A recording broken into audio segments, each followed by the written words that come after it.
Apa yang kalian bayangkan saat mendengar kata dokter? Pasti yang ada dalam benak kalian adalah sosok dengan pakaian serba putih dan sigap menyelamatkan nyawa manusia. Tapi bagaimana jika ada seorang dokter yang malah sangat senang melihat kesakitan yang terpancar dari pasiennya? Lebih dari itu, dokter ini sangat senang melihat kematian. Kalian pasti membatin, apakah dokter seperti itu benar-benar ada di dunia nyata? Dan jawabannya memang benar-benar ada. Siapa dia? Inilah kisah Dr. Nazi, Joseph Mengele, sosok iblis dalam wujud manusia.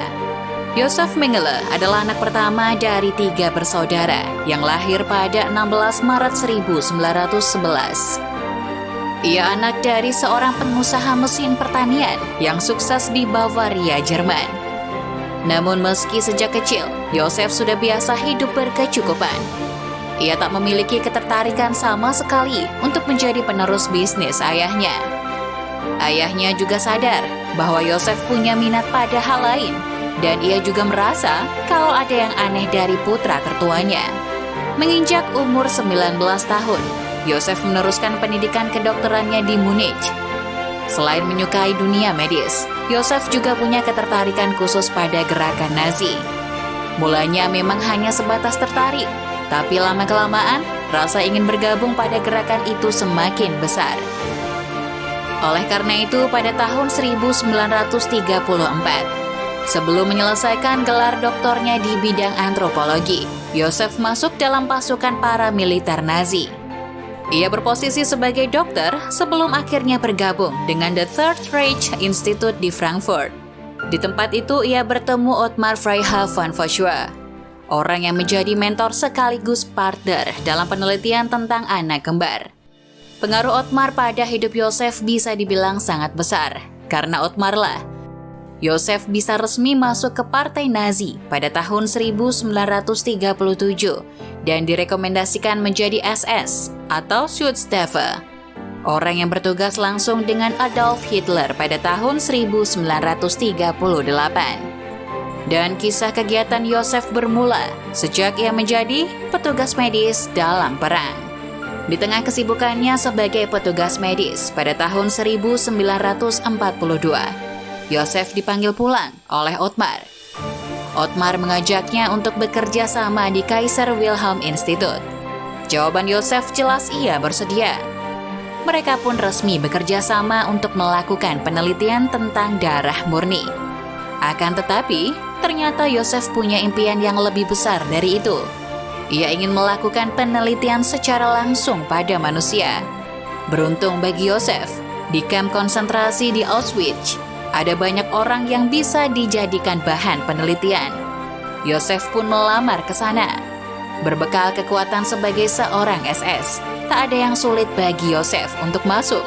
Keinginannya hanya satu, melakukan kajian ilmiah pada manusia kembar yang ada di sana, seperti yang dilakukan mentornya. Di kamp Auschwitz, Joseph ditunjuk sebagai petugas medis yang mengawasi kamp pengungsi yang lebih kecil di Birkenau. Tugas utamanya memastikan pelayanan dokter dan mengarahkan pasien yang tidak bisa disembuhkan untuk dieksekusi. Dari kedua tugas itu, Joseph paling senang dengan tugas yang kedua, karena dengan tangannya, ia dapat menentukan hidup dan matinya pasien.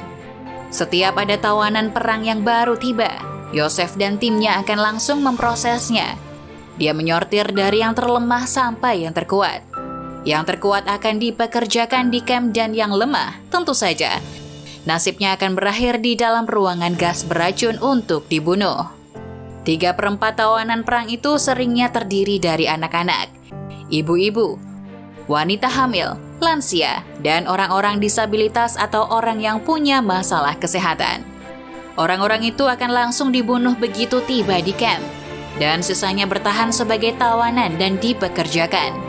Kegilaan lainnya yang dilakukan oleh Joseph adalah saat terjadi wabah demam tifoid di antara para tahanan. Dia tidak perlu repot-repot meracik obat untuk mengatasi wabah. Yang dia lakukan adalah mengeluarkan perintah untuk mengevakuasi 600 orang dalam kamp dan membunuh 600 orang itu untuk memastikan bahwa wabah tidak menyebar. Joseph memang seorang petugas medis yang cerdas, tapi sayang, Otaknya yang cemerlang tak diikuti dengan kebaikan hatinya. Dia adalah malaikat maut yang gila. Yosef memang senang melihat kematian, tapi ambisinya tetap pada penelitian ilmiah. Dan Auschwitz menyediakan semua yang dia butuhkan. Sangat mudah bagi Yosef untuk mendapatkan ratusan anak kembar sebagai bahan penelitiannya. Setiap harinya puluhan anak kembar dijadikan objek penelitian Yosef. Total seluruh anak kembar dari awal hingga akhir penelitian ada 732 pasang. Penelitian anak kembar kali ini, Yosef menggunakan pendekatan yang berbeda. Anak-anak itu diperlakukan dengan baik. Mereka juga diberi kebebasan untuk bermain dan tidak wajib bekerja. Setiap hari, para anak kembar harus bangun tepat jam 6 pagi. Diperiksa penjaga dan diberi sarapan. Lalu truk pengangkut akan membawa mereka ke lab Yosef. Di lab itu, Yosef akan memeriksa dan mengambil sampel darah. Yosef melakukan segalanya sesuai keinginan hatinya demi menjawab semua pertanyaan besar dalam kepalanya.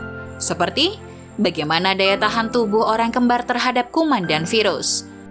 Apakah anak kembar merasakan sakit saat organ tubuhnya diangkat tanpa anestesi? Apa yang akan terjadi jika darah anak kembar itu ditransfer ke saudara kembarnya? Dia tidak peduli dan mengabaikan resiko kematian yang bisa saja mengintai para orang kembar. Yosef memang kejam. Dia bahkan tega secara sengaja mengangkat organ tubuh seorang anak kembar hanya demi mengetahui efek nyeri dan kematian pada anak kembar lainnya. Demi rasa penasarannya akan pertanyaan, apakah ada perbedaan saat pasangan anak kembar masih hidup atau mati?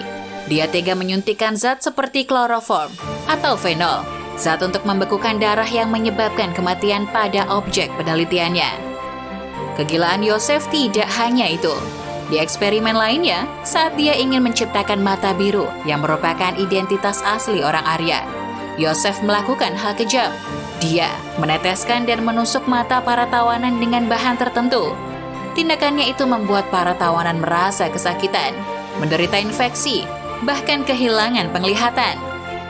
Pada 17 Januari 1945, dari Auschwitz, Yosef pindah ke Gross-Rosen, Polandia. Beberapa hari kemudian sejak kepindahan Yosef, kamp Auschwitz berhasil direbut oleh pasukan Soviet. Pasukan itu membebaskan ratusan ribu tahanan yang masih hidup. Dari total tawanan, sekitar 1,1 juta tawanan tewas di kamp sebelum dibebaskan oleh tentara Soviet. Pada 18 Februari, Yosef melarikan diri. Sayangnya dia tertangkap oleh militer Amerika pada Juni 1945. Akan tetapi meski tertangkap, Yosef yang tak mempunyai tato penanda pangkatnya di Nazi, membuat identitasnya sebagai SS tak terkuat. Yosef bebas, tapi ia hidup dalam pelarian dan mengungsi ke sana kemari untuk menutupi identitas aslinya dari kejaran agen intelijen Zionis Mossad. Namun karena kekurangan dana, agen tersebut yang saat itu tahu jika Yosef pergi ke Argentina dan kemudian ke Brasil, menghentikan pengejaran, mereka membiarkan Yosef menghirup udara segar. Setelah 17 tahun bertahan hidup di Brasil, Yosef menderita stroke di usia 65 tahun. 3 tahun kemudian, orang yang dulunya menjadi malaikat maut para tawanan Jerman di Auschwitz itu meninggal. Ia disemayamkan di Brasil dengan nama Wolfgang Gerhard. Namun pada tahun 1992, makamnya dibuka dan peneliti mengambil sampel untuk tes DNA. Setelah hasilnya keluar, barulah diketahui kebenarannya bahwa Wolfgang Gerhard adalah Yosef Mengele, seorang iblis dengan topeng manusia yang tega mengambil nyawa manusia tanpa rasa belas kasih. Dari kisah dokter gila ini, kita jadi tahu bahwa sehebat dan sejenius apapun manusia, saat kecemerlangan otaknya digunakan untuk keburukan, hidupnya tak akan pernah tenang dan penuh ketakutan. Bahkan sampai menutup mata pun, sampai tak berani menjadi dirinya sendiri.